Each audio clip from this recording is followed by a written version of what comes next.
What's up, football fans? It is Friday, September 15th. I'm Kevin Carroll. He's Joe Soprano. We're here from tlsportsbetting.com, your one-stop shop for all the picks, analysis, and predictions you could ever need for a college football and pro football weekend.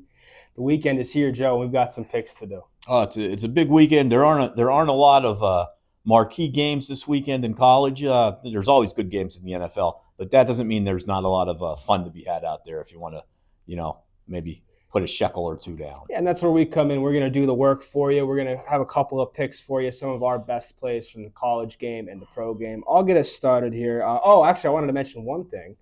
If you watched our video that we filmed on Wednesday, would have been online on Thursday, we had a couple picks for tonight's college football games. You're only going to see those if you go back and find that video on the Times Leader YouTube. So be sure to check that out if you want to get a couple more picks, a little more bang for your buck, you might say.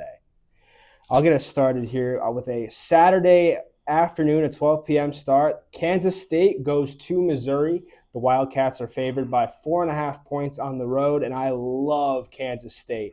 I think they've done exactly what they needed to do through 2 weeks. They had one of those FCS games they beat, I believe it was Wofford, and then they Troy came into Kansas State, and they kicked the living crap out of Troy. Troy's a very good team. They're a Sun Belt champion. They won 12 games last year. Kansas State's handling their business. On the other side, Missouri. Missouri just played Middle Tennessee State at home, and they only won by 4 points at home. They were a big favorite. They won by 4 points. The hype isn't there. It's not like they get to come back home this week. You know, they've already been home for their first two. This is their third game in Missouri. I think Kansas State will just stretch them out offensively. Quarterback Will Howard has 8 total touchdowns. I think it's a 5 passing, 3 rushing, and 1 receiving. It's 9 total touchdowns. He could do a little bit of everything. They have a lot of weapons offensively, and I think their defense has been so good. They're allowing, through 2 games, they've allowed 6.5 points a game, 13 to Troy and 0 to I believe it was Wofford, at their FCS opponent. So I like Kansas State to handle their business, go 3-0 with the trip to Missouri. Well, I've got a game coming from out in the Midwest. The Nittany Lions are going on the road, taking their first road test of the season. They're going to be playing Illinois. It's their Big Ten opener. It's like the 105th year in a row they've opened on the road in the Big Ten. The organization's angry about that. They always complain about that.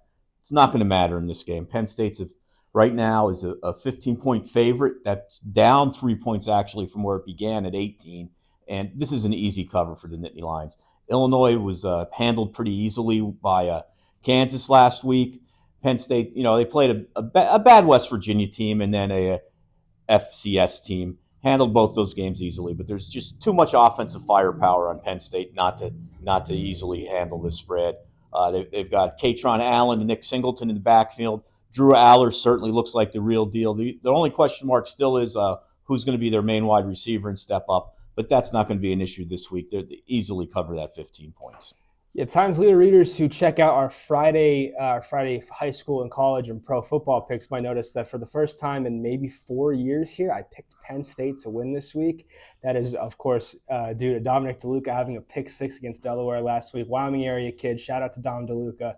If he's going to go out there and do that and score a touchdown in front of 107,000 people, I could pick the Nittany Lions. So I'm officially retiring that bit. I know you're probably happy to see that. He's making those crazy Italians up in Pittston forget all about Jimmy Cephalo. Oh, man. Yeah, they love it. We love our Dom up in the GP.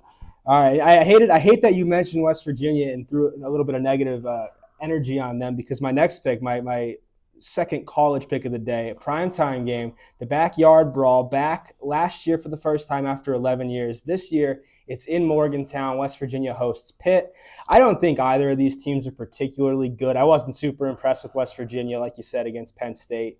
But Pitt last week welcomed Cincinnati to Pitt. They were a 6.5-point favorite. They looked terrible. There was a game that wasn't particularly close till the end. They ended up losing by 6, but it was like 27-7 for most of that game. Pitt quarterback, Notre Dame transfer, Phil Dracovic, someone I wish would be good. I'd love it for him to be good, but he was 10 of 32 passing. It's just not going to get it done. I think West Virginia will be able to run the ball a little bit. Guys like C.J. Donaldson, who's been running the ball pretty well through 2 weeks. Pitt has had a little bit of trouble stopping the run. I think it'll be a low-scoring game. I don't think it'll be a particularly interesting football game or an aesthetically pleasing football game to watch. But if you're looking to make a little bit of money, I like West Virginia money line. I think right now you could probably get them. I think they're about 2-point favorites right now. I'm a little dicey about the points. When it's that small a spread, I get nervous about, missed extra points, safeties, that sort of thing. So I'm just going to take West Virginia straight up at home in the backyard brawl, and they're going to be lighting couches on fire in Morgantown, West Virginia, Saturday night. Anytime, here's a good rule of thumb if you're betting college football. Anytime you're betting against Pat Narduzzi, no matter who Pitt's playing, you're making a wise move. I knew I'd score points with you there. Noted Pat Narduzzi hater Joe Soprano. He may be one of the well, there's no nicer way to say it. He may be one of the dumbest people in all college football. Oh, my God. Harsh words, fighting words. I hope he doesn't see this for your sake. Well, we'll tag him in it when we post it online. There you go. Because I know he's very active on social media, which is just what you want a college football coach to be. All right, now you're up. What do we got now? I think you're looking to move into the NFL. We're moving to the NFL. There's a line out there I can't believe. The Packers started out as a slight favorite over the Falcons this week. It's now the Packers. If you go to PointsBet, they're a 1.5 underdog, which I don't understand how that is. I know the Falcons won their opening game. They beat the Panthers. The Panthers are going to struggle this year with a new quarterback. The Falcons also have a rookie quarterback. Packers looked very good last week against the Bears. I expect them to roll in this game easily. I think that's a lock of the week there in the NFL, if there could be such a thing. Packers lock of the week, says Joe Soprano. I don't like to use such terms because they always seem to come back and bite me. I've got one NFL pick for you. If you've been following these videos pretty closely, you'll notice that I have not hit an NFL bet this year.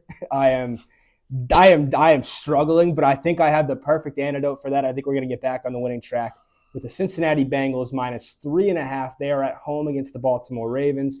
Another AFC North divisional matchup for the Bengals. Tough schedule out the gate, but I think they're going to look a lot better this week. They struggled for sure in Cleveland last week, but it wasn't great weather. And Joe Burrow, historically, it's not like he's been in the league that long, but 4 years. This is his fourth season in the NFL. He's 1-3 overall again, 1-3 overall, 1-3 against the spread in Week 1. Last year, I think he turned the ball over 4 times against Pittsburgh in Week 1, but they still won 12 games. They still went to the AFC Championship game, and Joe Burrow was 4th in the MVP voting last year. I'm riding with Joe Cool. I think the weapons will be there. Obviously, Chase. T. Higgins didn't have a catch last week. I don't think that happens 2 weeks in a row. And for the Ravens, no J.K. Dobbins. He's out for the year. We don't know where that rushing production is going to come from. Gus Edwards, Justice Hill.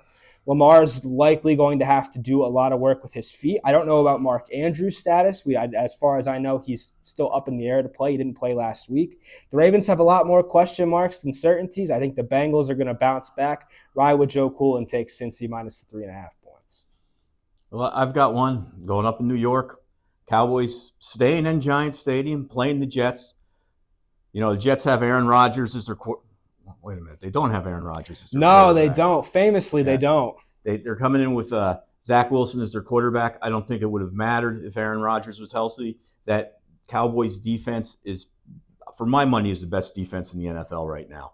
I know Dak Prescott can be a turnover machine at times. I think Mike McCarthy, if you watch the first game, I think he's making a concerted effort. He's calling the plays this year. I think he's making a concerted effort to put Dak Prescott in situations where he's not asking a lot out of him. He's not putting him in a situation where he's going to turn the ball over. He's keeping things very conservative. I think this is an easy win for the Cowboys. I think they're right now the class of the NFL. I would be very shocked if they don't win the NFC East. And covering 8.5 points, I don't think they'll have a problem against the Jets, who I think will struggle to score all season long now. Yeah, folks, if you know a Jets fan, reach out and make sure they're okay. Give them a hug and a pat on the shoulder because it has been a tough time for Gang Green. I think that's all we have this week. We'll wrap it up there. As always, folks, make sure you're checking out tlsportsbetting.com for everything you need for a college football and pro football weekend. All the best picks, all the best analysis, all the best insight, and all the best promo codes for all the participating Pennsylvania sportsbooks you could ever ask for. So head on over there, sign up, get in the game, and ball out this weekend. Thank you so much for watching. Have a great weekend. Good luck out there.